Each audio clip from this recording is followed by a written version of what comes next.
اللہ اللہ اللہ اللہ اللہ اللہ۔ کہ جب حضرت یوسف علیہ السلام کو کنویں میں ڈال دیا تو بھائی رات کو اپنے والد گرامی حضرت یعقوب علیہ السلام کے پاس قمیص پر خون لگا کر بھی آئے، حضرت یوسف علیہ السلام کی قمیص پر، اور وہ خون بکری کا تھا۔ اس کے ساتھ ساتھ وہ بھیڑیے کو لے کر آئے اور انہوں نے بھیڑیے کے متعلق یہ کہا کہ یہ وہ بھیڑیا ہے جس نے حضرت یوسف علیہ السلام کو کھایا ہے۔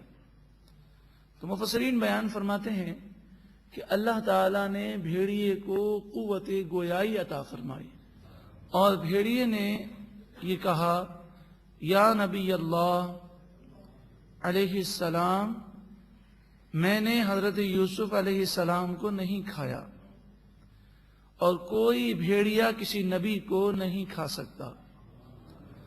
دوسری بات جو ہم نے گزشتہ کل یہ واقعات سماعت کیے کہ حضرت یوسف علیہ السلام کے بھائیوں نے جب قافلے کے ہاتھ آپ کو بیچ دیا تو آپ پر ظلم کرنے کے لیے قافلے والوں کو یہ کہا کہ یہ غلام بھاگ جاتا ہے، تو قافلے والوں نے آپ کے ہاتھ رسیوں سے باندھ دیے اور آپ پر سختی کرنے لگے، یہاں تک کہ انہوں نے وہ ظلم کیے جب تفاسیر میں پڑھتے ہیں تو آنکھوں سے آنسو جاری ہوتے ہیں۔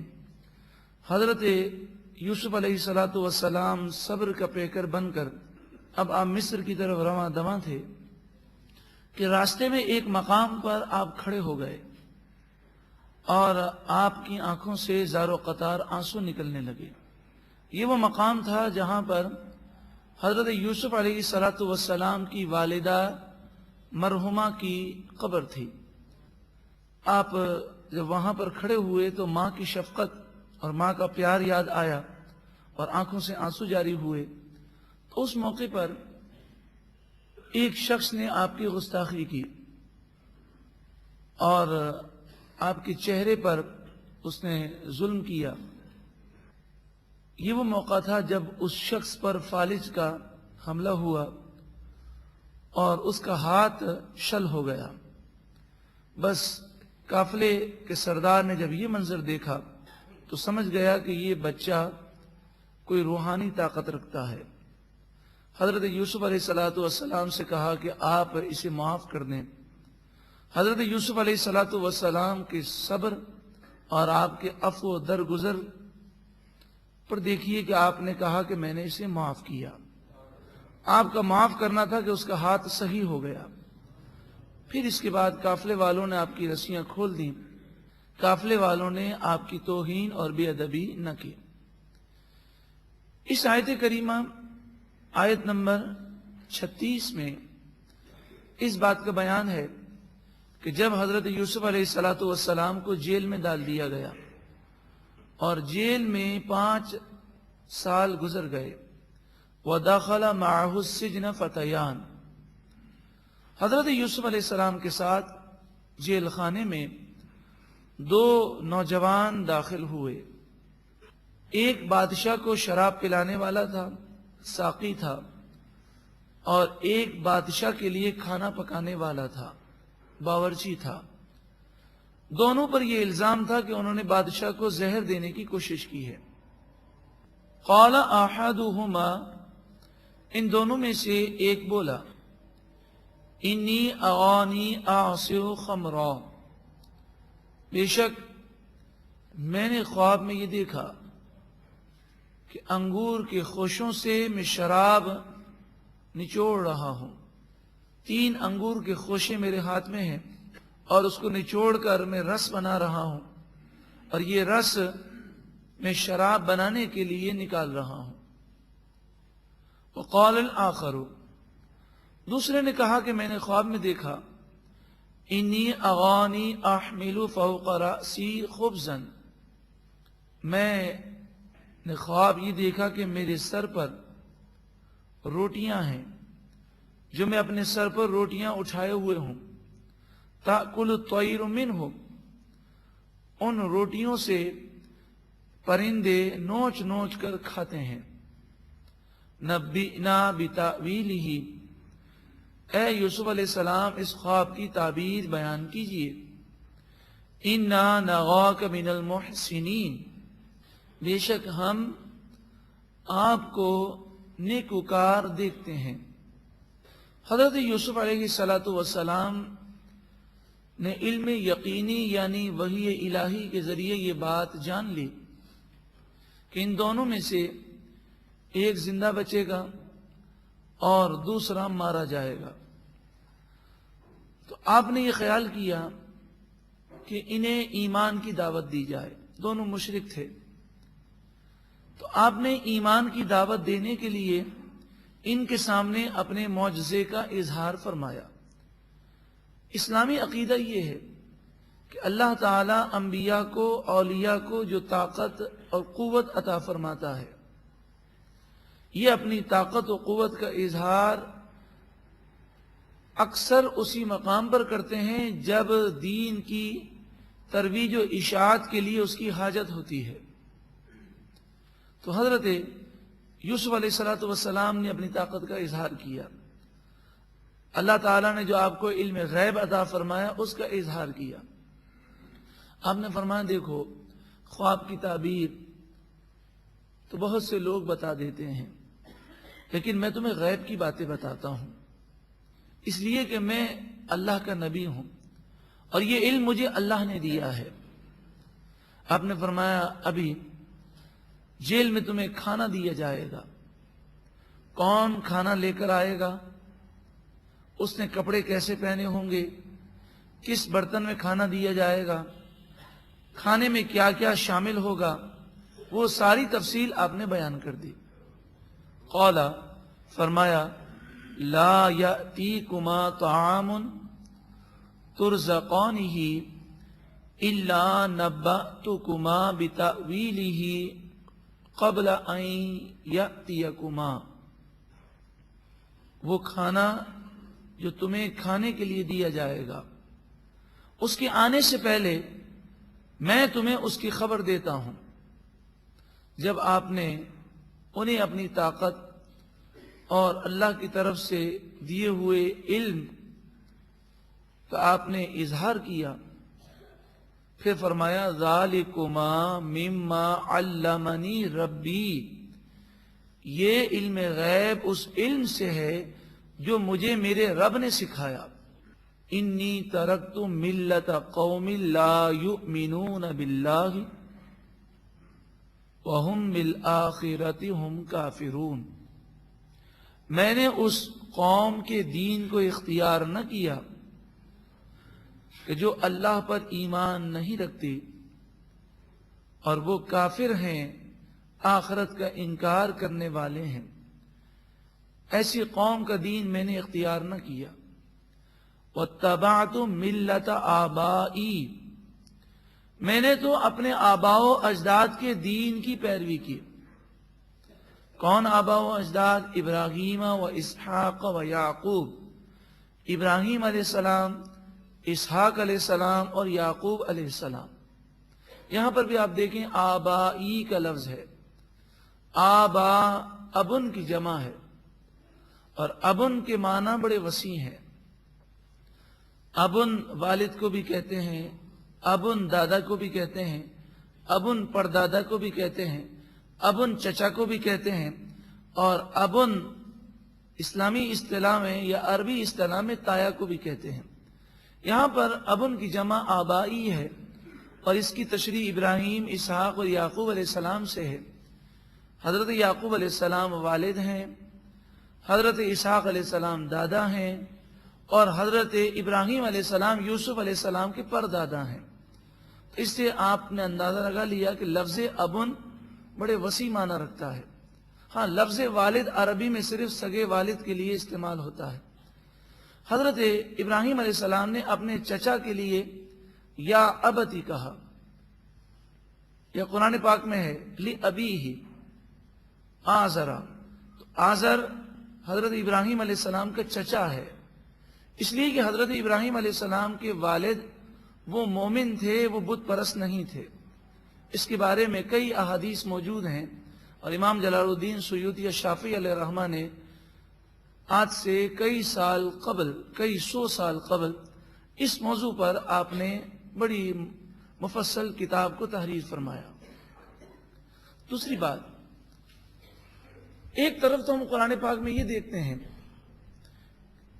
کہ کافر کی جب مذمت کی جاتی ہے تو کہا جاتا ہے کہ کافر لوگوں نے اپنے آباء و اجداد کی پیروی کی، اور یہاں پر حضرت یوسف علیہ السلام بھی یہی کہہ رہے ہیں کہ میں نے اپنے آباء و اجداد کی پیروی کی۔ تو مفسرین بیان فرماتے ہیں آباء و اجداد کی پیروی اس وقت بری ہے جب آباء و اجداد نیک اور صالح نہ ہوں۔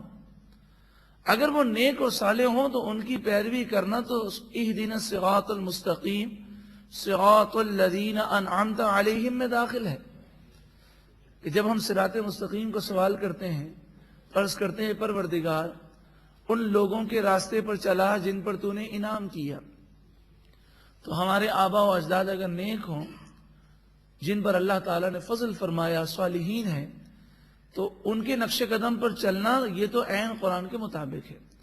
قرآن پاک میں جہاں کافروں کی مذمت کی گئی وہاں یہ بھی فرمایا گیا کہ ان کے آباء و اجداد وہ ہدایت پر نہ تھے، ان کے آباء و اجداد عقل نہ رکھتے تھے، وہ نادان تھے، وہ گناہ گار تھے۔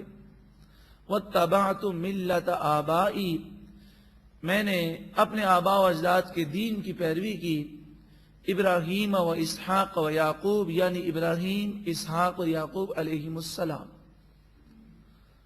ما کان لنا ان نشرک باللہ من شیء، ہمارے لیے ہرگز یہ جائز نہیں کہ ہم کسی چیز کو بھی اللہ کے ساتھ شریک ٹھہرائیں۔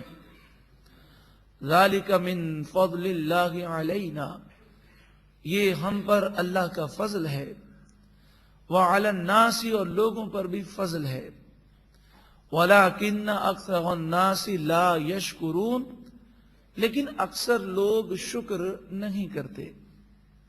آپ جیل میں نصیحت فرما رہے ہیں، یا صاحب السجن، اے جیل کے ساتھیوں، ارباب متفرقون خیر ام اللہ الواحد القہار، ذرا بتاؤ کئی بتوں کو خدا بنا لینا یہ زیادہ بہتر ہے یا صرف ایک اللہ واحد قہار کی عبادت کرنا یہ زیادہ بہتر ہے؟ یقیناً اللہ ہی کی عبادت کرنا یہ کامیابی ہے، اور بتوں کی پوجا کرنا یہ تباہی و بربادی ہے۔ حضرت یوسف علیہ السلام کے واقعات میں نصیحت ہے، جیل میں بھی تبلیغ دین فرما رہے ہیں، جھجک نہیں ہے، اسلام کی دعوت عام کر رہے ہیں۔ اللہ کرے ہم سے بھی جھجک دور ہو جائے، اور جہاں ہم اپنی زبان کاروبار کے لیے، اپنی دنیا کے لیے استعمال کرتے ہیں، کاش ہم قرآن کی دعوت دینے کے لیے اپنی اس زبان کو استعمال کریں اور ہمارے دل سے جھجک دور ہو جائے۔ ما تعبدون من دونہ الا اسماء سمیتموها انتم وآباؤکم، مشرکین اپنے ہاتھوں سے بت بناتے، اپنے خیالات کے مطابق بتوں کی شکلیں بناتے، اور پھر اپنے خیالات کے مطابق ان کے اختیارات اور ان کی طاقت مانتے۔ آج بھی ہندوستان میں جائیں تو کوئی فتح کی دیوی بنائی ہے، تو کوئی موت کی دیوی ہے، تو کوئی موت کا دیوتا ہے، تو کوئی بارش برسانے کا دیوتا ہے۔ تو اپنی طرف سے انہوں نے یہ من گھڑت خیالات بنائے ہیں۔ فرمایا تم اللہ کو چھوڑ کر جن بتوں کی پوجا کرتے ہو، یہ تو وہ نام ہیں جو تم نے اور تمہارے آباء و اجداد نے خود اپنی طرف سے رکھے ہیں۔ ما انزل اللہ بہا من سلطان، اللہ تعالی نے کوئی حجت نازل نہیں فرمائی، تو بتوں کو کوئی اختیار نہیں۔ ہاں، اللہ کے نیک بندوں، انبیاء، اولیاء، فرشتوں کو اللہ نے اختیار دیا۔ ہمارا یہ عقیدہ ہے کہ حضرت میکائیل علیہ السلام بارش برساتے ہیں، حضرت میکائیل علیہ السلام روزی دیتے ہیں، حضرت ملک الموت علیہ السلام روح قبض کرتے ہیں، مگر یہ اختیار بھی ذاتی نہیں، باذن اللہ ہے، اللہ کی عطا سے ہے، وہ خدا نہیں ہے، عبادت صرف اور صرف اللہ ہی کی جاتی ہے۔ ان الحکم الا للہ، فیصلہ کرنے والا تو صرف اللہ تعالی ہے، اللہ کے فیصلے کے بعد کسی اور کے فیصلے کی کوئی حیثیت نہیں رہتی۔ تو کوئی شریعت کے خلاف فیصلہ کرے، اس کا فیصلہ کوئی حیثیت نہیں رکھتا۔ امرا، اللہ نے حکم دیا، اللہ تعبدوا الا ایاہ، تم صرف اسی کی عبادت کرو، اللہ ہی کی عبادت کرو۔ ذالک الدین القیم، یہ سیدھا اور سچا دین ہے۔ وَلَكِنَّ أَكْثَرَ النَّاسِ لَا يَعْلَمُونَ، لیکن اکثر لوگ اس بات کو جانتے نہیں ہیں۔ جب آپ نے تبلیغ فرمائی، دونوں اسی وقت حضرت یوسف علیہ السلام کے سامنے مسلمان ہو گئے، اور اللہ تعالیٰ نے انہیں ایمان کی دولت عطا فرمائی۔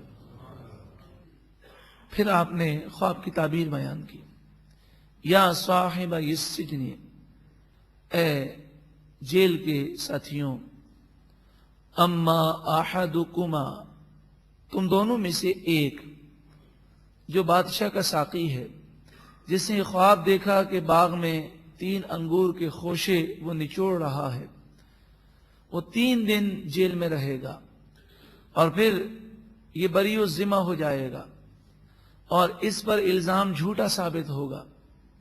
فَيَسْقِي رَبَّهُ خَمْرًا، پھر وہ اپنے بادشاہ کو شراب پلائے گا، اور اسی نوکری پر دوبارہ نافذ ہو جائے گا، فائز ہو جائے گا۔ یہاں پر یہ سوال ہے کہ جب یہ ہم کہتے ہیں مسلمان ہو گیا، اس کے بعد تفسیر میں یہ بھی ہے کہ وہ بادشاہ کو شراب پلانے کی ڈیوٹی پر دوبارہ فائز ہو گیا، تو یہ آپ بات کو ذہن میں رکھیں کہ شراب ہماری شریعت میں حرام ہے، اور ہماری شریعت میں بھی ابتدائے اسلام میں جائز تھی۔ ابتدا میں شراب کا پینا حلال تھا، پھر بعد میں شراب کو حرام کیا گیا۔ 7ویں پارے میں یہ آیت کریمہ موجود ہے کہ مدینہ منورہ میں جب یہ آیت کریمہ نازل ہوئی تو مسلمانوں نے اس موقع پر مکمل طور پر شراب کو چھوڑ دیا۔ وَأَمَّا الْآخَرُ، اور بہرحال دوسرا جو بادشاہ کا باورچی ہے، جس نے یہ دیکھا کہ اپنے سر پر روٹیاں رکھے ہیں اور پرندے اس روٹیوں کو کھا رہے ہیں، فَيُسْلَبُ، پس اسے قتل کیا جائے گا اور سولی پہ چڑھایا جائے گا۔ فَتَأْكُلُ الطَّيْرُ مِنْ رَأْسِهِ، پس اس کے سر سے پرندے کھائیں گے، یعنی اس کے سر کو جب یہ مر جائے گا اور سولی پہ چڑھا دیا جائے گا تو اس کے سر کو پرندے نوچیں گے، وہ پرندے جو مردہ خور ہیں۔ جب یہ خواب کی تعبیر بیان کی تو انہوں نے معذرت کی اور کہا ہم تو پہلے کافر تھے، اب ایمان لے آئے، ہم نے تو آپ کو آزمانے کے لیے اپنی طرف سے جھوٹا خواب بنایا تھا، یہ خواب تو ہم نے دیکھا ہی نہیں ہے۔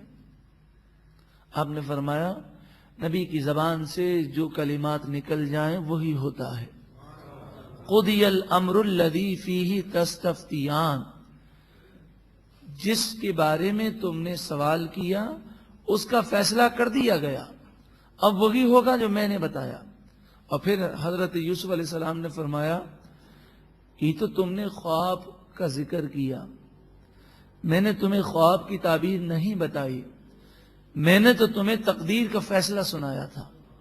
اللہ تعالیٰ نے آپ کو اتنا علم دیا تھا کہ آپ خواب کی تعبیر بیان کرتے تو اندازے نہ ہوتے، بلکہ وہ یقینی تقدیر کے فیصلے آپ بیان کرتے کہ مستقبل میں یہ ہوگا۔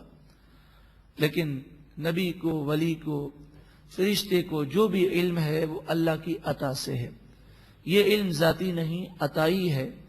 جب اللہ تعالیٰ عطا فرماتا ہے ان کے لیے یہ ساری چیزیں روشن اور منور ہوتی ہیں۔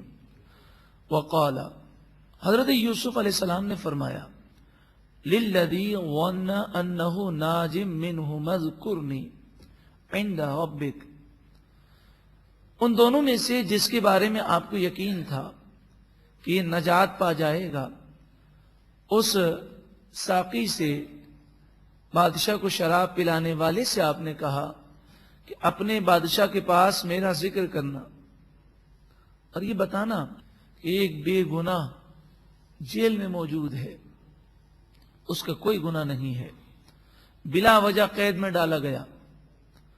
فَأَنْسَاهُ الشَّيْطَانُ ذِكْرَ رَبِّهِ، پس شیطان نے اسے بھلا دیا اور وہ اپنے بادشاہ کے سامنے حضرت یوسف علیہ السلام کا ذکر نہ کر سکا۔ فَلَبِثَ فِي السِّجْنِ بِضْعَ سِنِينَ، پھر حضرت یوسف علیہ السلام کئی سال مزید قید خانے میں رہے۔ 5 سال گزر چکے تھے، مزید 7 سال آپ قید میں رہے ایک روایت کے مطابق۔ اس طرح قید خانے میں 12 سال ہو گئے۔ نبی ہونے کے باوجود آپ نے کیسا صبر کیا اور کیسی کیسی مشکلات آپ نے برداشت کی۔ وقال الملک، 12 سال گزر گئے، بادشاہ نے ایک خواب دیکھا۔ بادشاہ نے کہا، انی اغا 7 بقرات سمان، میں نے 7 موٹی گائیوں کو دیکھا، یأکلہن 7 عجاف، اور میں نے یہ دیکھا کہ ان موٹی گائیوں کو دبلی اور پتلی گائیں کھا رہی ہیں۔ تو یہ بڑا عجیب خواب ہے۔ وَسَبْعَ سُنبُلَاتٍ خُضْرٍ، اور میں نے دیکھا 7 سبز بالیاں ہیں۔ وَأُخَرَ يَابِسَاتٍ، اور 7 خشک بالی ہے۔ بالی سے مراد جب گندم کا پودا پیدا ہوتا ہے تو اگر آپ نے اس کی تصویر دیکھی ہو یا کبھی پودا دیکھا ہو تو جس شاخ پر گندم کے دانے لگتے ہیں وہ دانوں والی اس کو ٹہنی کو بالی کہتے ہیں۔ تو میں نے دیکھا کہ 7 سبز بالیاں ہیں، 7 خشک بالیاں ہیں۔ خشک بالیاں سبز پر لپٹی ہوئی ہیں اور وہ سبز کو بھی خشک بنا رہی ہیں۔ اس بادشاہ نے یہ خواب دیکھا اور کہا، یا ایھا الملأ، اے درباریوں، افتونی فی رؤیایا، مجھے میرے خواب کی تعبیر بتاؤ۔ ان کنتم للرؤیا تعبرون، اگر تمہیں خواب کی تعبیر آتی ہو، بیان کر سکتے ہو، اس کا علم ہے تو مجھے خواب کی تعبیر بتاؤ۔ پورے دربار میں کوئی اس خواب کی تعبیر نہ بتا سکا۔ قالوا، وہ بولے، اضغاث احلام، یہ اضغاث احلام ہے۔ اضغاث احلام اس خواب کو کہتے ہیں جس کی کوئی تعبیر نہیں ہوتی، وہ تخیلات کا نتیجہ ہوتا ہے۔ مثلا انسان رات کو کسی ٹینشن میں یا کسی پریشانی میں سو جائے تو اس کی سوچ کے مطابق اسے منظر نظر آ جاتے ہیں جس کا تعبیر سے کوئی تعلق نہیں ہوتا۔ دن میں اگر اس پر کوئی خوف مسلط ہو جائے تو خواب میں وہ ڈر جاتا ہے۔ کبھی کبھی محسوسات کا نتیجہ بھی ہوتا ہے اضغاث احلام، کہ کوئی شخص سو رہا ہے اور سوتے ہوئے غلطی میں اس نے اپنی چادر یا اپنا لحاف اپنے سر پر اوڑھ لیا، اب اس کا سانس گھٹنے لگا تو اس نے یہ گمان کیا جیسے کسی نے، وہ خواب میں ایسا محسوس ہوگا اسے نیند میں جسے کوئی اس کا گلا دبا رہا ہے۔ یا اس طرح بھی ہوتا ہے کہ کوئی سو رہا ہے اور بارش ہو رہی ہے اور بارش کے چھینٹے وہ کھڑکی سے ٹکرا رہے ہیں، اس سے آواز پیدا ہو رہی ہے تو نیند کے عالم میں وہ محسوسات کی دنیا میں یہ محسوس کر لیتا ہے، اور تخیلات کی دنیا میں وہ یہ تخیل کر لیتا ہے کہ میدان جنگ میں ہو اور گولیاں برس رہی ہیں، تو اس کا تعلق تعبیر سے نہیں ہوتا۔ تو وہ کہنے لگے یہ تو پریشان کن خواب ہے جس کی کوئی تعبیر نہیں ہے۔ وَمَا نَحْنُ بِتَأْوِيلِ الْأَحْلَامِ بِعَالِمِينَ، اور حقیقت یہ ہے کہ ہم خواب کی تعبیر بھی نہیں جانتے۔ وَقَالَ الَّذِي نَجَا مِنْهُمَا، تو ان دونوں قیدیوں میں سے جسے نجات مل گئی تھی اس نے کہا وَادَّكَرَ بَعْدَ أُمَّةٍ، کافی عرصے کے بعد اسے حضرت یوسف علیہ السلام یاد آئے، کہنے لگا انا انبئکم بتأویلہ، میں تمہارے پاس اس خواب کی تعبیر لے کر آتا ہوں، فارسلون، مجھے جیل میں بھیجو۔ اور پھر بادشاہ کو سارا قصہ سنایا، خواب کی تعبیر جو یوسف علیہ السلام نے بیان کی، آپ کے اخلاق، آپ کے کردار کو، اور یہ بیان کیا کہ یہ بے گناہ قیدی ہیں۔ اب یہ شخص حضرت یوسف علیہ السلام کے پاس گیا، یوسف، اے یوسف، ایھا الصدیق، اے سچے۔ حضرت یوسف علیہ السلام کی بات کی صداقت اس نے خود اپنی زندگی میں دیکھ لی۔ افتنا، آپ ہمیں بیان کیجئے خواب کی تعبیر، فی 7 بقرات سمان یأکلہن 7 عجاف، 7 موٹی گایوں کو 7 دبلی گائیں کھا رہی ہیں، وَسَبْعِ سُنبُلَاتٍ خُضْرٍ، 7 سبز بالیاں ہیں، وَأُخَرَ يَابِسَاتٍ، اور 7 خشک بالیاں ہیں، اور خشک بالیاں سبز کو بھی خشک بنا رہی ہیں۔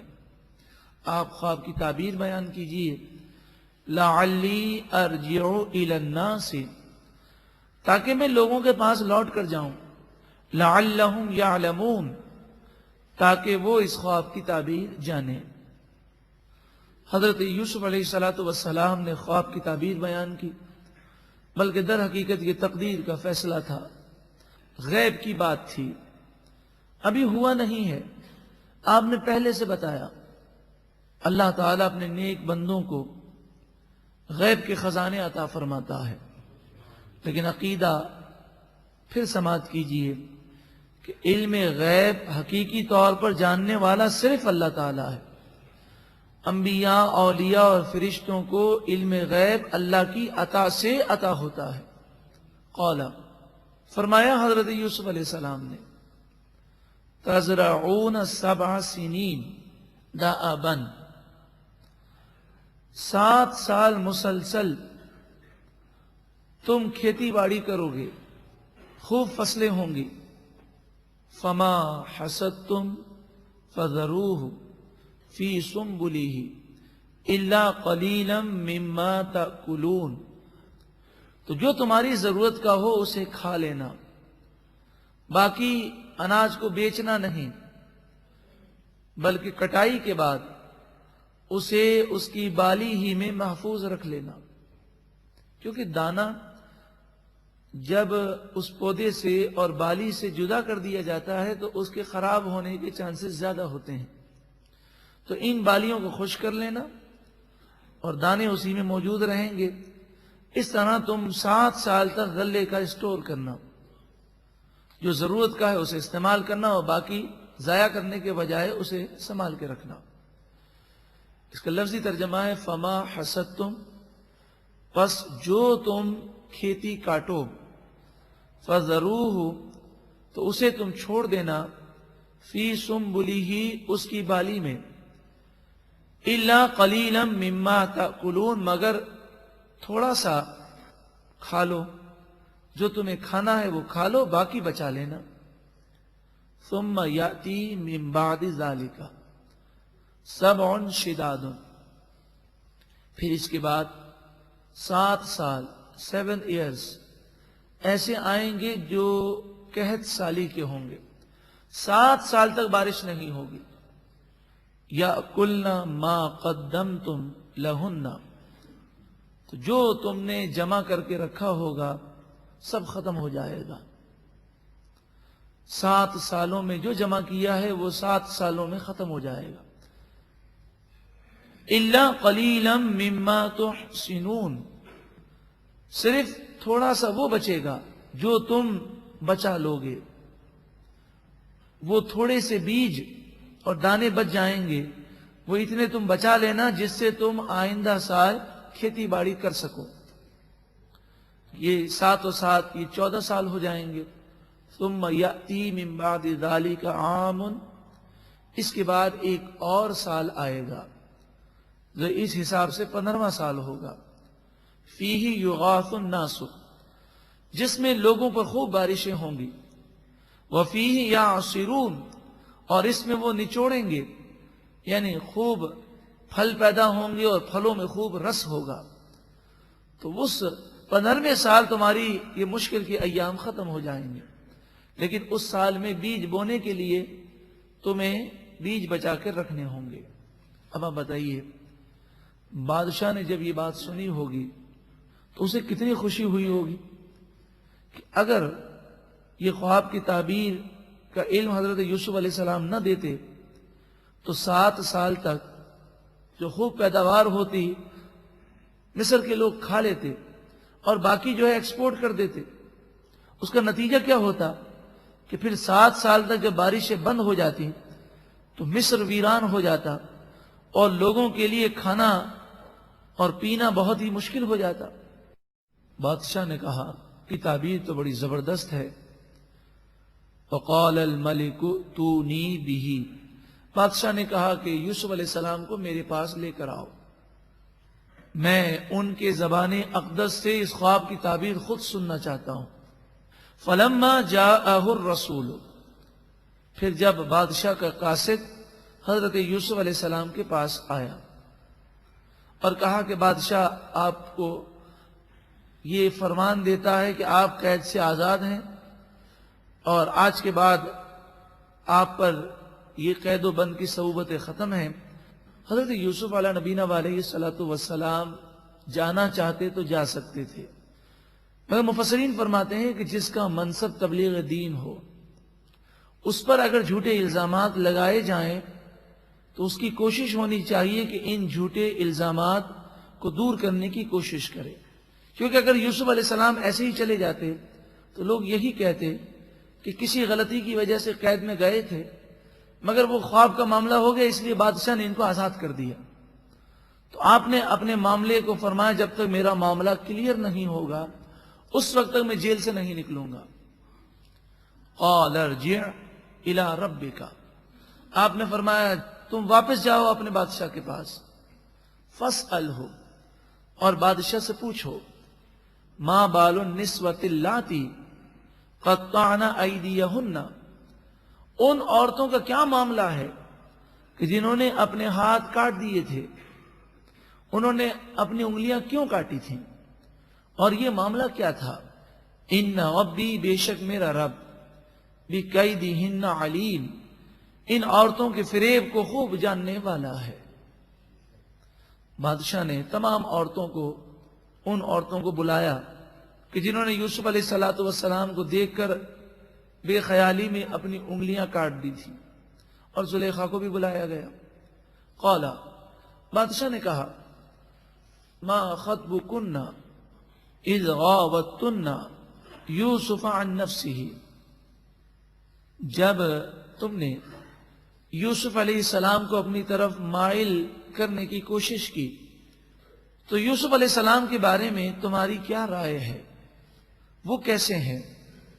قلنا، وہ ساری عورتیں یک زبان ہو کر بولیں، حاشا للہ، اللہ کی قسم، ما علمنا علیہ من سوء، حضرت یوسف علیہ السلام میں ہم نے کوئی برائی نہیں دیکھی. بلکہ عورتوں نے کہا حضرت یوسف علیہ السلام نے تو ہمیں ایک نگاہ بھی نہیں دیکھا، یہ تو ساری کوششیں ہماری طرف سے تھیں. قالت امرأة العزیز الآن حسحس الحق عزیز مصر کی بیوی زلیخا بولی اب حق ظاہر ہو گیا، حقیقت یہ ہے انا راودتہ عن نفسہ، میں نے ہی حضرت یوسف علیہ السلام کو اپنی طرف مائل کرنے کی کوشش کی، وَإِنَّهُ لَمِنَ الصَّادِقِينَ، اور بے شک حضرت یوسف علیہ السلام ضرور سچوں میں سے ہیں۔ زلیخا نے بھی اپنی غلطی کا اعلان کر دیا۔ جب مصر کے بادشاہ نے یہ بات سنی تو اب یہ لوگوں میں مشہور ہو گیا کہ حضرت یوسف علیہ السلام بری و ذمہ ہیں، آپ کی طرف سے کوئی غلطی نہیں ہے، اور 12 سال یہ ظلم کیا گیا حضرت یوسف علیہ السلام پر کہ حضرت یوسف علیہ السلام کو 12 سال قید میں رکھا گیا۔ بادشاہ نے عزیز مصر کو معزول کر دیا، اور معزول کرنے کے بعد حضرت یوسف علیہ السلام جب اس کے دربار میں پہنچے تو اس سے پہلے حضرت یوسف علیہ السلام نے جو بات ارشاد فرمائی، قرآن مجید فرقان حمید ارشاد فرماتا ہے کہ حضرت یوسف علیہ السلام نے ایک اور بدگمانی کا ازالہ کیا۔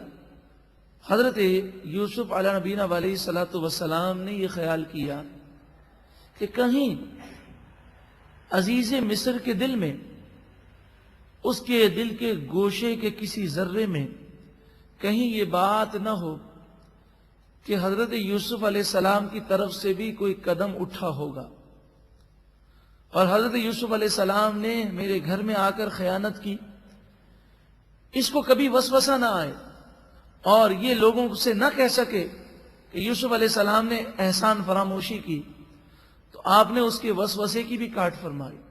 فرمایا ذالک لیعلم انی لم اخنہ بالغیب، یہ سارا معاملہ میں نے اس لیے کر کے دکھایا تاکہ عزیز مصر جان لے کہ میں نے اس کی غیر موجودگی میں کوئی خیانت نہیں کی۔ وَأَنَّ اللَّهَ لَا يَهْدِي كَيْدَ الْخَائِنِينَ، اور بے شک اللہ خیانت کرنے والوں کے مکر کو چلنے نہیں دیتا۔ 12واں پارہ مکمل ہوا۔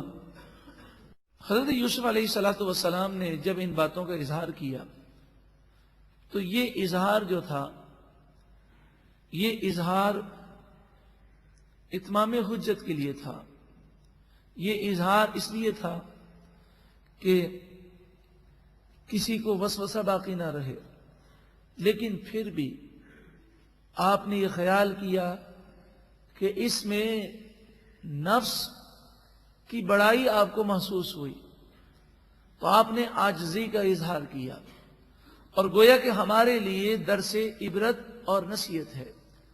فرمایا وَمَا أُبَرِّئُ نَفْسِي، میں اپنے نفس کو پاک نہیں سمجھتا، یہ تو مجھ پر میرے رب کا کرم ہے۔ إِنَّ النَّفْسَ لَأَمَّارَةٌ بِالسُّوءِ، نفس سے امارہ، نفس تو ضرور برائی ہی کا حکم دیتا ہے، إِلَّا مَا رَحِمَ رَبِّي، اس کی شرارتوں سے وہی بچتا ہے جس پر میرا رب رحم فرما دے۔ یعنی میں سے آپ نے اجتناب فرمایا، یہ تو ضرورت تھی تو آپ نے وضاحت کر دی، اور پھر اپنے نفس کی کاٹ آپ نے فرمائی۔ وہ تو نبی ہیں، معصوم ہیں، ہمارے لیے نصیحت ہے کہ انسان نفس پہ بھروسہ نہ کرے اور اللہ کی رحمت کا سوال کرے۔ اللہ تعالی ہمیں نفس و شیطان کے وار سے ہمیشہ محفوظ فرمائے۔ ان ربی غفور الرحیم، بے شک میرا رب بخشنے والا مہربان ہے۔ بادشاہ نے آپ کو بلانے کے لیے سینکڑوں فوجی بھیجے، سواریاں بھیجیں، بڑی شان و شوقت کے ساتھ آپ کو قید خانے سے نکالا گیا۔ آپ نے قید خانے سے نکل کر اللہ کا شکر ادا کیا اور کہا کہ قید خانہ زندوں کی قبر ہے، اور پھر فرمایا اللہ ہر ایک کو قید خانے سے محفوظ فرمائے۔ ہم اس موقع پر یہ دعا کرتے ہیں کہ جو ناجائز مقدمات میں گرفتار ہیں یا بغیر کسی جرم کے وہ آج قید و بند میں ہیں، اللہ تعالیٰ ان بے گناہوں کو قید خانے سے نجات عطا فرمائے۔ جب آپ بادشاہ کے دربار میں گئے، بادشاہ نے کہا فقال الملک تونی بہ استخلصہ لنفسی، بادشاہ نے کہا کہ آپ میرے لیے آج یہ اعزاز ہے کہ میں آپ کو اپنا سب سے مقرب بناتا ہوں، یعنی آج میرے یہاں تمام وزراء میں سب سے قریبی آپ ہیں۔ اس قدر وہ خواب کی تعبیر سے خوش ہوا، اب کہنے لگا آپ مجھے خواب کی تعبیر سنائیے۔ حضرت یوسف علیہ السلام نے فرمایا کہ خواب کی تعبیر سناؤں کہ مکمل خواب سناؤں؟ تو کہنے لگا خواب میں نے دیکھا ہے۔ آپ نے فرمایا تم نے مکمل بیان نہیں کیا، تم خواب کا یہ حصہ بھول گئے ہو۔ جب آپ نے تفصیل کے ساتھ اس کا خواب سنایا تو یہ حیران رہ گیا اور کہا کہ یہ علم آپ کے پاس کیسے آیا؟ آپ نے فرمایا یہ علم مجھے میرے رب نے سکھایا۔ بادشاہ 70 زبانیں جانتا تھا، جس زبان میں بادشاہ نے گفتگو کی آپ نے اسی زبان میں جواب دیا، اور اس کے علاوہ آپ نے کئی ایسی زبانیں استعمال کی جو بادشاہ نہ سمجھ سکا اور کہا یہ کون سی زبان ہے؟ اس سے معلوم یہ ہوا کہ جب اللہ تعالیٰ کسی پر اپنا فضل فرماتا ہے تو مختلف زبانیں سیکھ جانا، غیب کی خبریں معلوم ہو جانا اللہ تعالیٰ کی قدرت سے کوئی بعید نہیں ہے۔ ان اللہ علی کل شیء قدیر، وہ جو چاہے وہ کر سکتا ہے۔ جب یوسف علیہ السلام پر اللہ کے فضل کا یہ عالم ہے تو آقا دو جہاں صلی اللہ علیہ وآلہ وسلم کے متعلق تو ارشاد فرمایا وَكَانَ فَضْلُ اللَّهِ عَلَيْكَ عَظِيمًا، اے محبوب آپ پر اللہ کا فضل عظیم ہے۔ ساری دنیا کے متعلق فرمایا دنیا قلیل ہے، اور حضور پر جو فضل کا ذکر فرمایا اللہ کا فضل آپ پر عظیم ہے۔ تو جس پر عظیم فضل ہو ان کی طاقت اور ان کے علم کا کیا عالم ہوگا۔ فَلَمَّا كَلَّمَهُ، پھر جب حضرت یوسف علیہ السلام نے بادشاہ سے کلام کیا، قال انک اليوم لدینا مکین امین، بے شک آج کے دن آپ ہمارے پاس عزت والے ہیں، دیانتدار ہیں، قابل بھروسہ ہیں۔ پھر بادشاہ یہ کہنے لگا کہ اتنا بڑا نظام کون چلا سکتا ہے کہ 7 سال تک اتنا خیال رکھا جائے کہ اناج ضائع نہ ہو، اس کو اسٹور کیا جائے، اور پھر 7 سال تک لوگوں کی ضروریات کے مطابق آہستہ آہستہ دیا جائے۔ تو یہ 14 سال کا ایک پورا نظام ہے۔ تو حضرت یوسف علیہ السلام نے فرمایا کہ یہ انتظام آپ مجھے دے دیں، میں آپ کو چلا کے بتاؤں گا۔ قال اجعلنی علی خزائن الارض، یوسف علیہ السلام نے فرمایا کہ آپ مجھے زمین کے خزانوں کا مالک بنا دیں، یعنی مجھے آپ کے تمام مالی معاملات میرے ہاتھ میں دے دیجئے۔ انی حفیظ علیم، بے شک میں حفاظت کرنے والا بھی ہوں اور خوب جاننے والا بھی ہوں، اللہ تعالیٰ نے مجھے خوب اس پر ماہر فرمایا ہے۔ کہاں تو حضرت یوسف علیہ السلام کے بھائیوں نے آپ کے لیے کوشش کی کہ غلامی کی زندگی ساری زندگی گزاریں، اور کہاں اللہ نے آپ کو بادشاہ کا قرب دے دیا، اور پھر بادشاہ نے آپ کو نہ صرف مالیات کا شعبہ دیا بلکہ تفسیر میں موجود ہے کہ عزیز مصر تو معزول ہو چکا تھا، آپ کو وزیر اعظم بنا دیا۔ پھر ایک وقت وہ آیا کہ بادشاہ آپ سے اتنا متاثر ہوا کہ وہ آپ پر ایمان لے آیا اور کفر سے اس نے توبہ کی، اور پھر آپ کو پورے مصر کا بادشاہ بنا دیا اور خود آپ کا غلام بن گیا۔ وَكَذَلِكَ، اور اسی طرح مَكَّنَّا لِيُوسُفَ فِي الْأَرْضِ، ہم نے یوسف علیہ السلام کو زمین میں ٹھکانہ دیا۔ بے ٹھکانوں کو ٹھکانہ دینے والا رب العالمین ہے، اور جب وہ کرم فرما دے تو دنیا کی کوئی طاقت کسی کا کچھ بگاڑ نہیں سکتی۔ یتبوأ منہا حیث یشاء، تاکہ وہ جہاں چاہیں رہیں، پورے مصر کے بادشاہ بن گئے. نصیب برحمتنا من نشاء، ہم اپنی رحمت سے جسے چاہتے ہیں حصہ عطا فرماتے ہیں. ولا نضيع اجر المحسنین، اور ہم نیکی کرنے والوں کے اجر کو ضائع نہیں کرتے. حضرت یوسف علیہ السلام نے صبر کیا، مشکل حالات کا ڈٹ کر مقابلہ کیا.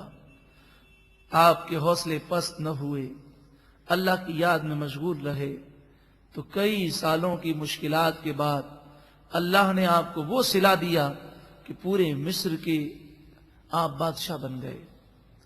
کہاں تو آپ مصر میں آئے تو لوگوں نے آپ کو غلام سمجھا، آج آپ مصر کے بادشاہ بن گئے. اس آیت کریمہ میں ذکر فرمایا کہ ہم اپنی رحمت سے جسے چاہتے ہیں حصہ دیتے ہیں. اے پروردگار، یوسف علیہ السلام کا صدقہ اپنی رحمت سے ہمیں بھی حصہ عطا فرما. وَلَأَجْرُ الْآخِرَةِ خَيْرٌ لِلَّذِينَ آمَنُوا، یہ تو دنیا کا اجر ہے. نیکی کرنے والے کو دنیا میں یہ مقام دیا جاتا ہے. آخرت کا اجر ضرور ایمان والوں کے لیے بہت بہتر ہے. وَكَانُوا يَتَّقُونَ، ان لوگوں کے لیے آخرت کا اجر بہت بہتر ہے جو ایمان بھی لاتے ہیں. وَكَانُوا يَتَّقُونَ، اور وہ متقی اور پرہیزگار بھی ہوتے ہیں. بس کیسے بھی حالات ہوں، انسان اگر متقی بن جائے، وہ اللہ کی بارگاہ میں جھک جائے، اللہ اور اس کے رسول کا فرما بردار ہو جائے. وَمَن يَتَوَكَّلْ عَلَى اللَّهِ فَهُوَ حَسْبُهُ، جو اللہ پر بھروسہ کرتا ہے اللہ اسے کافی ہوتا ہے. جس کا بھروسہ اللہ پر ہوتا ہے وہ مشکل حالات میں بھی غیبت نہیں کرتا، تہمت نہیں لگاتا، وہ انتقام نہیں لیتا، مشکل حالات میں بھی وہ بے صبری کا مظاہرہ نہیں کرتا، بلکہ وہ اللہ پر بھروسہ رکھ کر شریعت کی پابندی کرتا ہے. اب 7 سال گزر گئے. اس کے بعد قحط سالی کے سال شروع ہوئے. مصر میں قحط سالی ہوئی اور اس کا اثر مصر کے علاوہ دور دور علاقوں میں پھیلا، یہاں تک کہ شام تک قحط سالی کے آثار پہنچ گئے. اب لوگ دور دراز سے غلہ لینے کے لیے آنے لگے. حضرت یعقوب علیہ السلام نے بھی اپنے 10 بیٹوں کو غلہ لینے کے لیے مصر کے بادشاہ کے پاس بھیجا. وَجَاءَ إِخْوَةُ يُوسُفَ، یوسف علیہ السلام کے بھائی آئے. فَدَخَلُوا، پس وہ حاضر ہوئے علیہ، حضرت یوسف علیہ السلام کی خدمت میں. حضرت یوسف علیہ السلام نے دیکھتے ہی پہچان لیا، آپ بادشاہ وقت تھے. اگر انتقام کی آگ ہوتی ان بھائیوں پر الزام لگا دیتے اور جیل میں بند کر دیتے، ہمیشہ جیل میں سڑتے رہتے.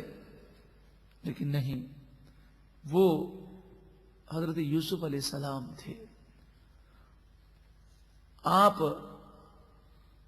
محسن تھے، آپ ایسے انتقام لینے والی نادانیاں کرنے والے نہیں تھے. تو آپ نے کچھ بھی نہیں کہا ان سے. فَعَرَفَهُمْ، پر یوسف علیہ السلام نے بھائیوں کو پہچان لیا. وَهُمْ لَهُ مُنْكِرُونَ، اور وہ حضرت یوسف علیہ السلام کو نہ پہچان سکے. میں آپ سے پوچھتا ہوں، ذرا غور کریں کہ جب حضرت یوسف علیہ السلام نے بھائیوں کو دیکھا ہوگا تو کیا وہ سارا ماضی آپ کو یاد نہیں آیا ہوگا کہ کیسا کیسا انہوں نے میرے خلاف ظلم کیا. لیکن صبر اسے کہتے ہیں کہ بندہ پھر عفو درگزر سے کام بھی لے اور انتقام کی بات وہ نہ سوچے. وَلَمَّا، اور جب جَهَّزَهُمْ بِجَهَازِهِمْ، ان کے لیے غلہ آپ نے تیار کر لیا اور ہر ایک کو ایک اونٹ کا غلہ دے دیا، تو یہ بادشاہ وقت کا کرم یہ تھا کہ حضرت یوسف علیہ نبینا علیہ الصلوۃ والسلام بڑی محبت کے ساتھ ان سے پیش آئے. آپ نے ان سے گفتگو بھی کی. حالانکہ بادشاہ کسی عام آدمی سے گفتگو کرے یہ اس کے لیے بڑی سعادت کی بات ہوتی ہے. تو اب بادشاہ وقت تھے، آپ نے انہیں اپنے پاس بٹھایا، حال احوال پوچھے، گفتگو کی، تو بڑے خوش ہو کر سارا واقعہ سنانے لگے کہ ہمارے والد صاحب ہیں وہ نابینا ہو گئے ہیں. حضرت یوسف علیہ السلام نے فرمایا نابینا کیسے ہو گئے؟ تو انہوں نے جھوٹ بولا، کہنے لگے اصل میں ہم ہیں 12 بھائی. ایک ہمارا بھائی تھا یوسف، اسے بھیڑیا کھا گیا. حضرت یوسف علیہ السلام دل میں ہنسنے لگے کہ میرے سامنے بھی تم جھوٹ بولتے ہو. پھر کہنے لگے کہ ایک ہے یوسف کا بھائی بنیامین، وہ سگا بھائی ہے. جب سے یوسف کو بھیڑیا کھا گیا ہے اس کے بعد سے والد گرامی بنیامین کو نکلنے نہیں دیتے باہر. ہم نے فرمایا اچھا. قال اتونی باخ لکم من ابیکم، تم اب آئندہ آؤ میرے پاس تو اپنے والد گرامی کی خدمت سے اپنے بھائی کو لے کر آنا. اب ان کی یہ مجال تو نہ تھی کہ وہ کہیں بادشاہ سلامت، آپ کی یہ ضد کیوں ہے کہ بھائی آئے؟ اس لیے کہ آپ جانتے ہیں کہ اس زمانے کے بادشاہ جو چاہیں حکم دے دیں. الا ترون انی اوفی الکیل، کیا تم دیکھتے نہیں کہ میں ایک ایک آدمی کے بدلے پورا پورا اونٹ غلہ دیتا ہوں. وَأَنَا خَيْرُ الْمُنزِلِينَ، اور میں بہترین مہمان نواز ہوں. فَإِن لَمْ تَأْتُونِي بِهِ، پس اگر تم بنیامین کو لے کر میرے پاس نہ آئے، فَلَا كَيْلَ لَكُمْ عِنْدِي، تو تمہارے لیے میرے پاس کوئی غلہ نہیں ہے، میں تم میں سے کسی کو بھی آئندہ غلہ نہیں دوں گا. وَلَا تَقْرَبُونَ، اور آئندہ تم میرے قریب بھی مت آنا. وہ کہنے لگے یہ تو بہت مشکل کام ہے. قالوا، وہ بولے سنراود عنہ اباہ، ہم اپنے والد سے بنیامین کے بارے میں عرض کریں گے. وَإِنَّا لَفَاعِلُونَ، اور بے شک ضرور ہم یہ کام ضرور کریں گے. حضرت یوسف علیہ السلام نے ان کے سامان میں ان کی رقم کو دوبارہ لوٹا دیا. یعنی جو رقم وہ غلے کے عوض انہوں نے دی تھی، حضرت یوسف علیہ السلام نے غلام سے فرمایا کہ وہ رقم ان کے سامان میں چھپا دی جائے. وقال، حضرت یوسف علیہ السلام نے فرمایا لفتیانہ، اپنے غلاموں سے، اجعلوا بضاعتهم فی رحالہم، ان کی پونجی، ان کی رقم ان کے سامان میں رکھ دی جائے. لعلہم یعرفونہا، تاکہ وہ اس پونجی کو پہچانیں اور ہمارے کرم کو اور ہماری مہربانی کو سمجھیں. اذا انقلبوا الی اہلہم، جب وہ اپنے گھر والوں کے پاس لوٹ کر جائیں تو یہ پونجی جو ہے لعلہم یرجعون، انہیں واپس لوٹنے پر مجبور کرے تاکہ یہ واپس لوٹیں. ایک تو یہ کہ اس کرم نوازی پر وہ خوش ہوں گے، دوسرا یہ کہ یعقوب علیہ السلام کو اطمینان ہو جائے گا کہ بادشاہ کوئی ظالم نہیں ہے، اور تیسرا یہ ہوگا کہ ہو سکتا ہے وہ یہ خیال کریں غلطی ہو گئی ہوگی تو وہ رقم واپس دینے کے لیے آئیں. حضرت یوسف علیہ السلام یہ نہ چاہتے تھے کہ کہیں ایسا نہ ہو کہ میرے بھائی شاید اس وجہ سے کبھی آئے ہی نہیں، اب چاہتے تھے یہ واپس آئیں. فَلَمَّا رَجَعُوا إِلَىٰ أَبِيهِمْ، پھر جب اپنے والد کے پاس یہ لوگ لوٹے، قالوا، بولے یا ابانا، اے ہمارے والد، منع منا الکیل، یہ غلہ تو ہم لے کر آ گئے لیکن یہ غلہ جب ختم ہو جائے گا تو اب ہم سے غلے کو روک دیا گیا ہے. حضرت یعقوب علیہ السلام نے فرمایا کیوں؟ کہ بادشاہ نے کہا ہے ساری دنیا کو غلہ دیں گے مگر تمہیں نہیں دیں گے جب تک کہ تم اپنے 11ویں بھائی کو لے کر میرے پاس نہیں آؤ گے. فَأَرْسِلْ مَعَنَا أَخَانَا، بس ہمارے ساتھ ہمارے بھائی کو بھیج دیجئے، نقتل، تاکہ ہم غلہ لے کر آئیں.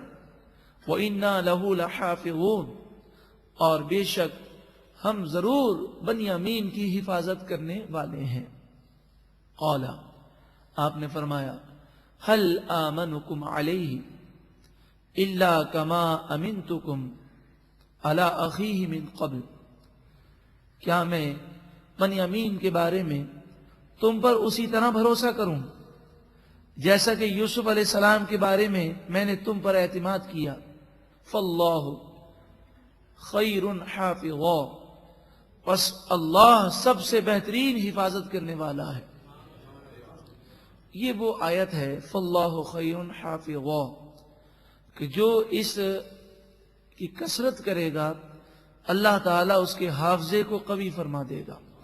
فاللہ خیر حافظا، پڑھ لیجئے، فاللہ خیر حافظا وہو ارحم الراحمین، اور وہی سب سے زیادہ رحم کرنے والا ہے۔ حضرت یعقوب علیہ السلام نے انکار کر دیا کہ بنیامین کو میں نہیں بھیجوں گا۔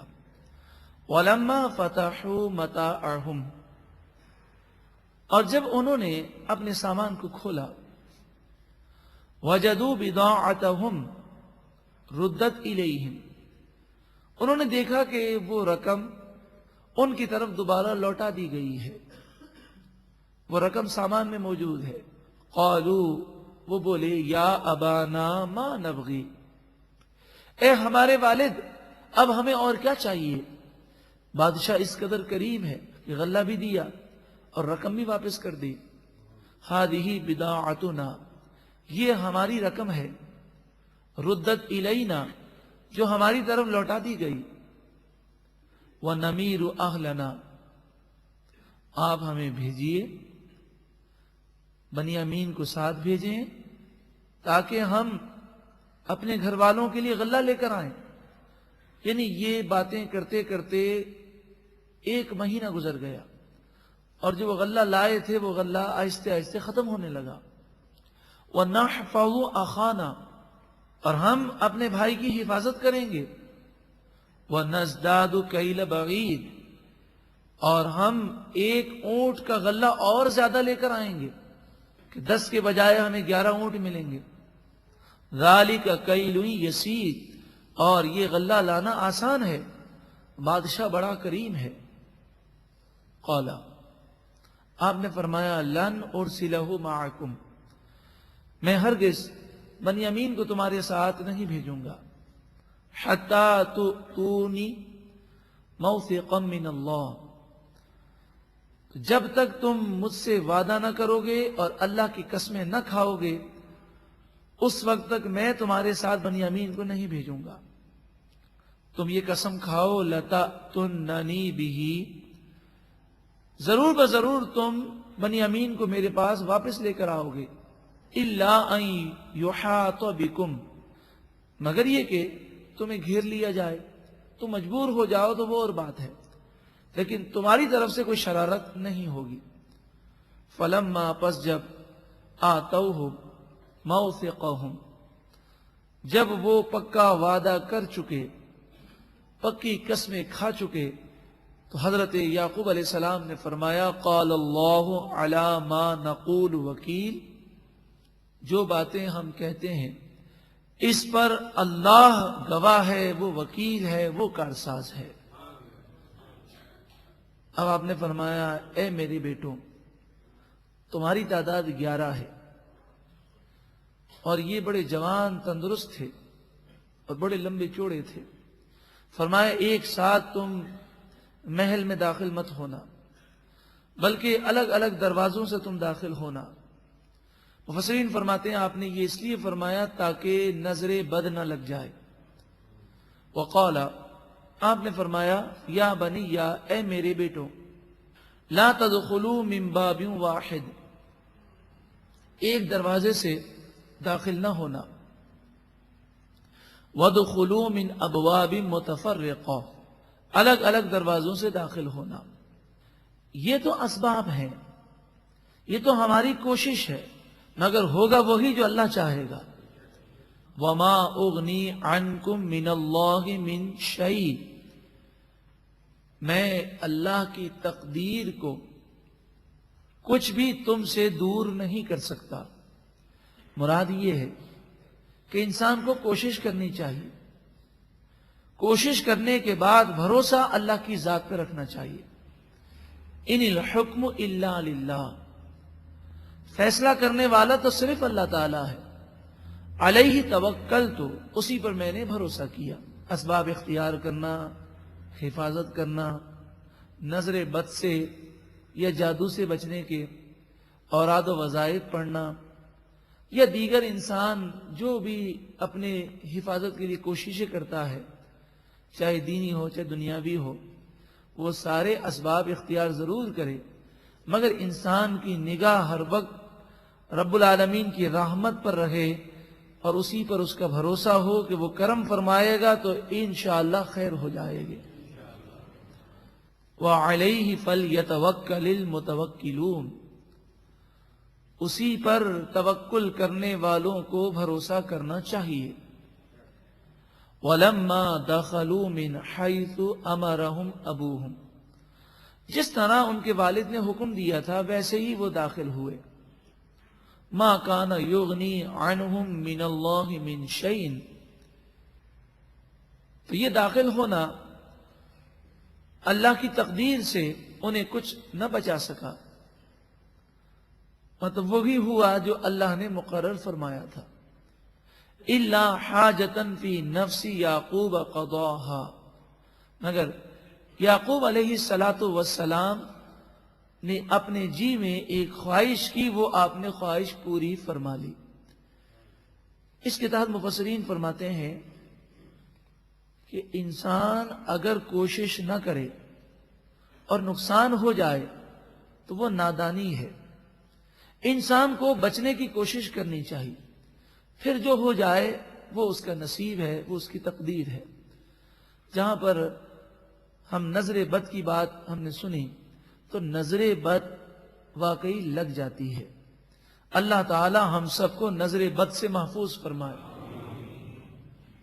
نظر بد اگر محسوس ہو کے لگ گئی ہے تو 29 میں پارے کی دوسری صورت ہے، سورہ ملک کے بعد ایک صورت ہے سورہ قلم، نون والقلم. اس سورہ مبارکہ کی آخری 2 آیتیں، 29واں پارہ، 4تھا رکوع، سورہ قلم. سورہ قلم کی آخری 2 آیتیں یہ 7 مرتبہ پڑھی جائیں، اول آخر 11 مرتبہ درود پاک پڑھے جائیں. اور جس کو یہ وسوسہ ہو، وہم ہو کہ مجھے نظر لگ گئی ہے یا اس کی اولاد کو نظر ہے، اس پر دم کر دیں. باقی جہاں تک اپنے کاروبار پر یا فیکٹری پر یا دکان کا معاملہ ہے تو اسے تصور میں لا کر بھی دم کر سکتے ہیں. انشاءاللہ عز و جل اگر نظر بد ہوئی تو وہ ختم ہو جائے گی. یہاں پر یہ عرض کر دوں، ابھی آپ نے سنا کہ حضرت یعقوب علیہ السلام نے فرمایا کہ تم 11 بھائی ایک ساتھ مت جانا، الگ الگ دروازوں سے جانا تاکہ لوگوں کی نظر نہ پڑ جائے. کسی کی نظر بد کی عادت ہوگی تو اس کی نگاہ تعجب سے دیکھے گی، بے خیالی میں بھی نظر بد پڑ سکتی ہے. اس کے تحت مفسرین فرماتے ہیں کہ اپنی نعمتوں کا بلا وجہ اظہار کرنا درست نہیں ہے. یہ آج جو ہماری عادت ہے کہ اگر دولت ہے تو کاریں، بنگلے، نام و نمود، نمائش، یہ بلا وجہ کرنا درست نہیں ہے.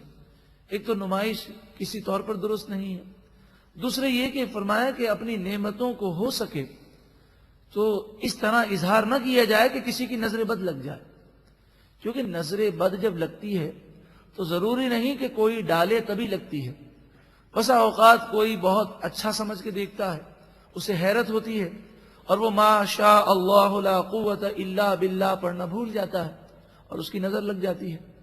لیکن ہمارے یہاں ہماری ذرا ایک فطرت ہے کہ ہم نام بڑا کرنا چاہتے ہیں، اس لیے اپنی نعمتوں کا اظہار بہت زیادہ کرتے ہیں اور اکثر اوقات نظر بھی لگ جاتی ہے.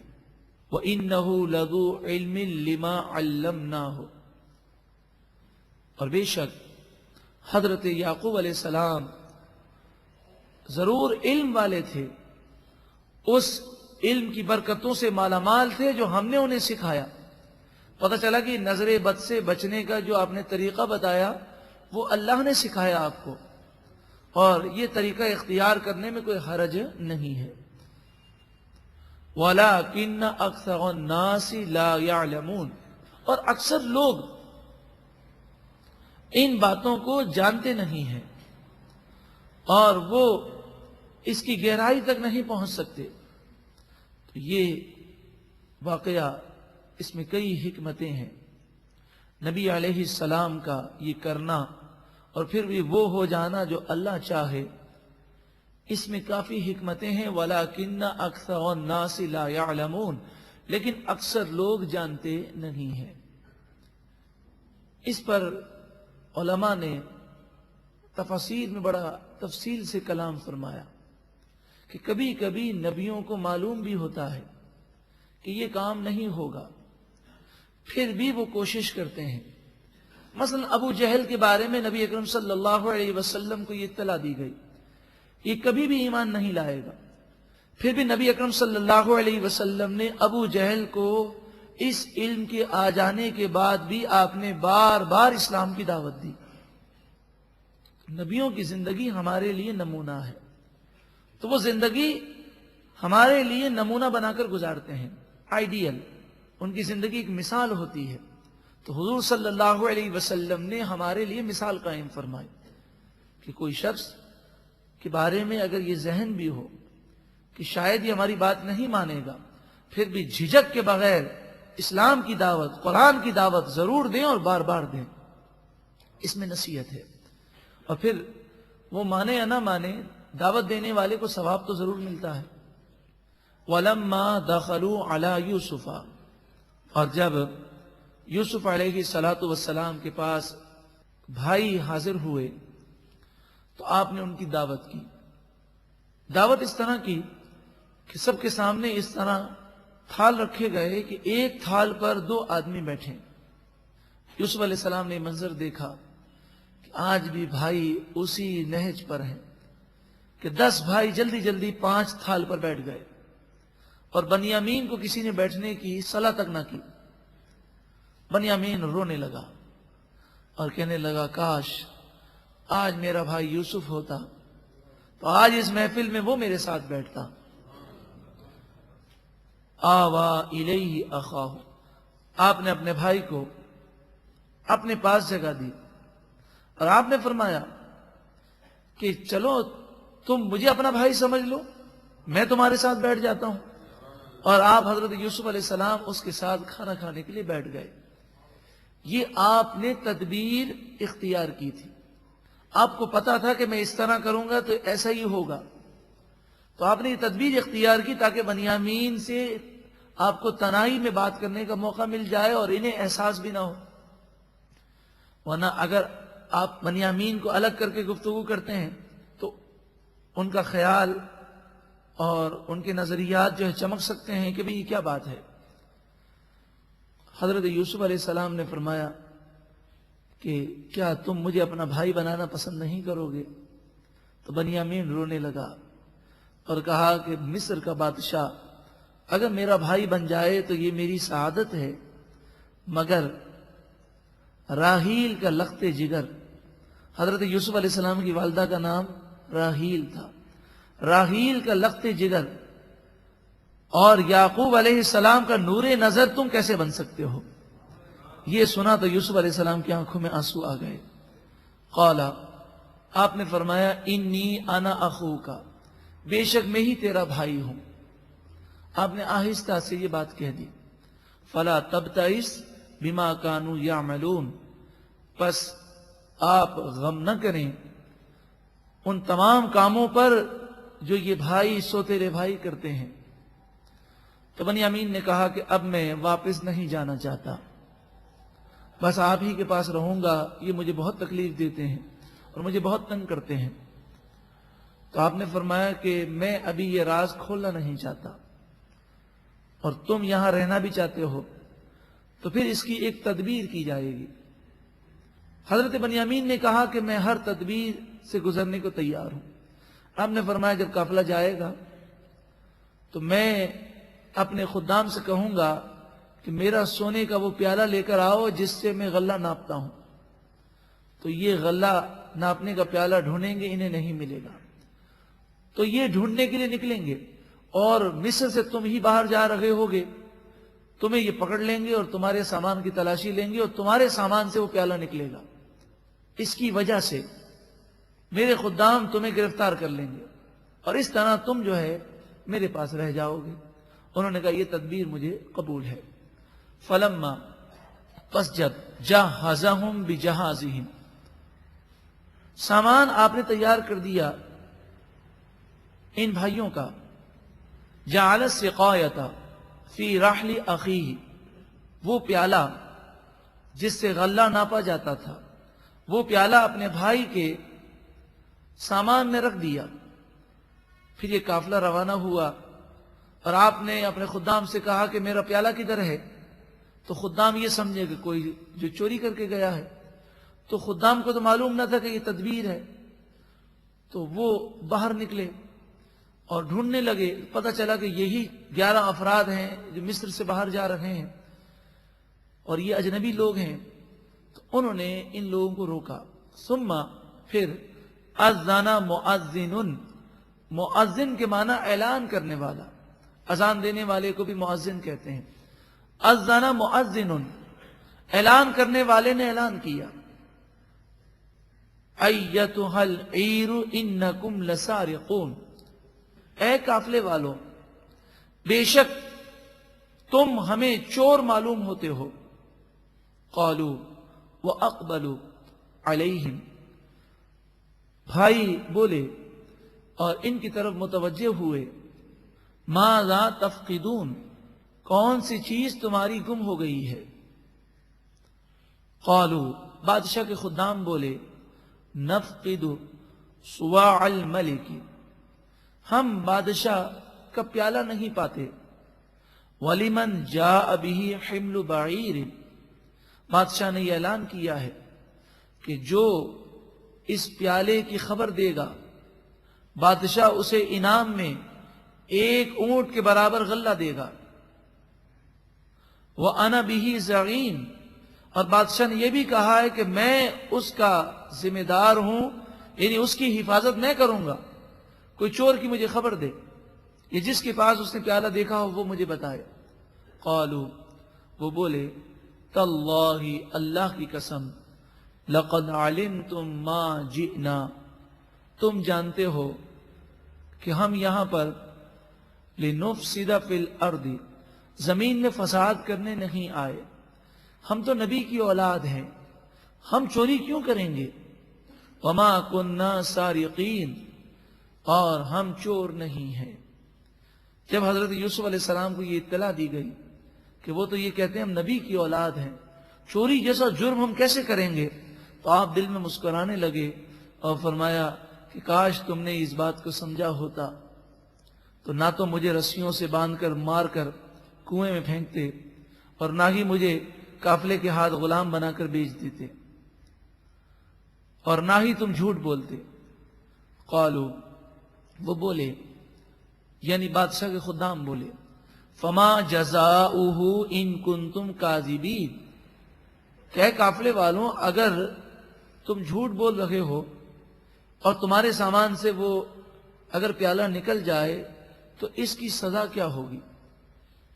بادشاہ کا جو قانون تھا اس میں یہ تھا کہ چور اگر پکڑا جائے تو اس کی قمیض اتار کر اس کا منہ کالا کر کے گدھے پر بٹھایا جائے اور پورے شہر میں اس کو گھمایا جائے اور اسے جوتے مارے جائیں۔ تو مصر کا یہ قانون تھا۔ حضرت یوسف علیہ السلام اپنے بھائی کو اس طرح سزا تو دلوا نہیں سکتے تھے، تو آپ نے خدام کو یہ سکھا کر بھیجا تھا کہ ان سے پوچھنا کہ چور کی کیا سزا ہے۔ یعقوب علیہ السلام کی شریعت میں چور کی یہ سزا تھی کہ چور اس کا غلام بن جائے گا جس کا مال اس نے چرایا ہوگا۔ اس طرح آپ نے تدبیر اختیار کی اور حضرت بنیامین کو آپ نے اپنے لیے حاصل کر لیا۔ قالوا، وہ بولے، جزاؤہ، یعنی یوسف علیہ السلام کے بھائی بولے چور کی سزا یہ ہے، من وجد فی رحلہ فہو جزاؤہ، جس کے سامان میں پیالہ ملے وہ غلام بن جائے گا بادشاہ کا۔ کذالک نجزی الظالمین، ہم اسی طرح ظالموں کو، چوروں کو سزا دیتے ہیں ہماری شریعت میں۔ تو یوسف علیہ السلام کے بھائیوں نے حضرت یعقوب علیہ السلام کی شریعت کے مطابق یہ مسئلہ بیان کیا کہ جو چور ہوگا وہ اس کا غلام بن جائے گا جس کی اس نے چوری کی ہے۔ اب بادشاہ کے خدام یوسف علیہ السلام کے بھائیوں کو لے کر اور ان کے سامان کو لے کر بادشاہ کے پاس آئے۔ حضرت یوسف علیہ السلام اس وقت بادشاہ تھے مصر کے، لیکن بھائی انہیں نہ پہچان سکے تھے۔ حضرت یوسف علیہ السلام نے سامان کی تلاشی شروع کی، یعنی آپ کے حکم پر، آپ کے سامنے، آپ کی نگرانی میں آپ کے خدام نے آپ کے بھائیوں کے سامان کو کھولنا شروع کیا۔ حضرت یوسف علیہ السلام نے یہاں بھی یہ تدبیر اختیار فرمائی کہ بنیامین کے سامان کی تلاشی سب سے آخر میں لی۔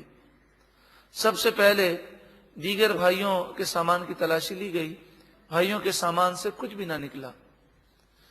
پھر جب حضرت یوسف علیہ السلام نے حکم دیا اور بنیامین کے سامان کی تلاشی ہوئی تو اس میں سے بادشاہ کا وہ پیالہ جس سے حضرت یوسف علیہ السلام جو کہ خود بادشاہ ہیں، آپ اس پیالے سے غلہ ناپا کرتے تھے، تو سونے کا پیالہ تھا، وہ پیالہ بنیامین کے سامان سے نکلا۔ فَبَدَأَ بِأَوْعِيَتِهِمْ قَبْلَ وِعَاءِ أَخِيهِ، بس یوسف علیہ السلام نے اپنے سوتیلے بھائیوں کے سامان کی تلاشی پہلے لی، اپنے سگے بھائی بنیامین کے سامان کی تلاشی لینے سے پہلے، اور اس کے بعد پھر بنیامین کے سامان کی تلاشی لی۔ ثم استخرجها من وعاء اخیہ، پس یوسف علیہ السلام نے اس پیالے کو نکالا اپنے بھائی بنیامین کے سامان سے۔ یہ حضرت یوسف علیہ السلام نے کیوں کیا؟ کیونکہ حضرت بنیامین کی یہ خواہش تھی کہ آپ اپنے پاس مجھے رکھ لیں، میں واپس جانا نہیں چاہتا۔ تو آپ نے کہا کہ یہ راز ابھی ظاہر نہیں کرنا کہ میں تمہارا سگا بھائی ہوں، اس لیے آپ نے یہ تدبیر اختیار فرمائی۔ کذالک، اسی طرح، کدنا لیوسف، ہم نے یوسف علیہ السلام کو تدبیر کرنا سکھایا۔ ما کان لیأخذ اخاہ فی دین الملک، حضرت یوسف علیہ السلام اس ملک کے بادشاہ کے قانون کے مطابق اپنے بھائی کو حاصل نہ کر سکتے تھے، کیونکہ وہاں سزا کا قانون تھا، لیکن چور غلام نہیں بنتا تھا۔ تو آپ نے یعقوب علیہ السلام کی شریعت ان سے معلوم کی اور بھائیوں نے اس شریعت کا اقرار کیا۔ اس قانون کی روح سے آپ نے حضرت بنیامین کو اپنے پاس رکھ لیا۔ الا ان یشاء اللہ، مگر یہ کہ اللہ چاہے، جو اللہ چاہتا ہے وہی ہوتا ہے۔ نرفع درجات من نشاء، ہم جس کے چاہیں درجات بلند فرماتے ہیں۔ یعنی گویا کہ حضرت یوسف علیہ السلام کے درجات اللہ تعالیٰ نے بہت بلند فرمائے اور ان کی فضیلت کا یہاں پر بیان ہے۔ وَفَوْقَ كُلِّ ذِي عِلْمٍ عَلِيمٍ، اور ہر علم والے کے اوپر ایک علم والا ہے۔ یعنی یہ بیان کیا گیا کہ اللہ تبارک و تعالی نے کسی کو علم کے کون سے خزانے دیے ہیں، کسی کو کون سے خزانے دیے ہیں، تو لوگوں میں علم کی مناسبت سے تفاوت ہے۔ اور کبھی ایسا بھی ہوتا ہے کہ ایک ہی فیلڈ میں، ایک ہی فن میں کوئی کسی سے زیادہ ماہر ہوتا ہے، اس ماہر سے زیادہ ماہر موجود ہے، اور سب سے بڑا عالم اور سب سے زیادہ جاننے والا تو صرف اللہ تعالیٰ ہے۔ لہذا اپنے علم پر ہمیں ناز نہیں کرنا چاہیے، بلکہ اللہ نے اگر علم دیا تو اس کا شکر ادا کرنا چاہیے۔ قالوا، یوسف علیہ السلام مہربانی کر رہے ہیں، لیکن بھائیوں کو نہیں معلوم کہ یہ یوسف ہی ہیں۔ وہ تو حضرت یوسف علیہ السلام کو عزیز مصر کہتے، کیونکہ حضرت یوسف علیہ السلام پہلے وزیر اعظم بنے، اور وزیر اعظم کو مصر میں عزیز مصر کہا جاتا، پھر آپ بادشاہ بن گئے، لیکن چونکہ پرانا بادشاہ زندہ تھا، اس نے سارے اختیارات آپ کو دے دیے تھے، لیکن پھر بھی حضرت یوسف علیہ السلام عزیز مصر کہلاتے تھے۔ تو یہ کہنے لگے، اے عزیز مصر، ان یسرق فقد سرق اخ له من قبل، اگر بنیامین نے چوری کی ہے تو اس کے بھائی یوسف نے بھی اس سے پہلے چوری کی ہے، اور یہ اب انہوں نے اظہار کر دیا کہ یہ دونوں بھائی یوسف اور بنیامین چونکہ ہمارے سوتیلے بھائی ہیں، اس لیے ہمارے والد صاحب تو بڑے نیک اور پارسا ہیں، وہ تو نبی ہیں، ان دونوں پر ان کی ماں کا اثر ہے، اور نعوذ باللہ من ذالک، انہوں نے کہا یوسف بھی چور تھا، نعوذ باللہ من ذالک، اور بنیامین نے بھی چوری کی، یعنی وہ دربار میں اپنی عزت بچانے کے لیے یہ جملے کہنے لگے، کہیں بادشاہ کے دل میں نہ آئے کہ جب ان کا بھائی چور ہے تو یہ باقی 10 بھی چور ہوں گے، حالانکہ حضرت یوسف علیہ السلام نے کوئی چوری نہیں کی، اور جسے وہ چوری کہہ رہے تھے وہ تو بہت بڑی نیکی تھی۔ حضرت یوسف علیہ السلام جب چھوٹے تھے تو آپ کا نانا مشرک تھا، ایک دن آپ نے اپنے نانا کے بت کو لیا اور اسے توڑ دیا، توڑ کر اسے گندی نالی میں پھینک دیا، تو یہ تو چوری نہیں بلکہ یہ تو بہت بڑی سعادت ہے کہ حضرت یوسف علیہ السلام بچپن میں بھی شرک سے اور بت پرستی سے اس قدر نفرت کیا کرتے تھے، لیکن جب انسان اپنے دل میں کسی کے لیے نفرت رکھتا ہے تو پھر ہر اچھا کام بھی اسے برا لگتا ہے۔ فَأَسَرَّهَا یوسف فی نفسہ، اب آپ سوچیں کوئی آپ کے منہ پر آپ کو چور کہے اور آپ نے چوری نہ کی ہو تو کچھ بھی ہے آپ کے چہرے پر ناگواری کے آثار ضرور آ جائیں گے، آپ کے چہرے سے ظاہر ہو جائے گا کہ آپ کو برا لگا۔ فَأَسَرَّهَا یوسف فی نفسہ، یوسف علیہ السلام نے ان تمام باتوں کو اپنے جی میں رکھا، وَلَمْ يُبْدِهَا لَهُمْ، اور ان کے سامنے اپنے چہرے سے بھی اس کا اظہار نہ کیا۔ قَالَ، آپ نے فرمایا، اپنے دل میں فرمایا، أَنْتُمْ شَرٌّ مَكَانًا، تم ہی سب سے زیادہ شریر اور سب سے زیادہ گناہ کرنے والے ہو، میں نے کوئی چوری نہیں کی، تم اپنے کرتوتوں کو بھول گئے اور مجھ پر الزام لگاتے ہو۔ اب دیکھیں بادشاہ وقت ہیں، اور آپ اس زمانے کے بادشاہوں کا اصول دیکھیں کہ انہیں اتنا اختیار ہوتا جسے چاہیں اس کی گردن اڑا دیں۔ یوسف علیہ السلام کے صبر پر قربان جائیے کہ آپ نے اب بھی انتقام سے کام نہ لیا۔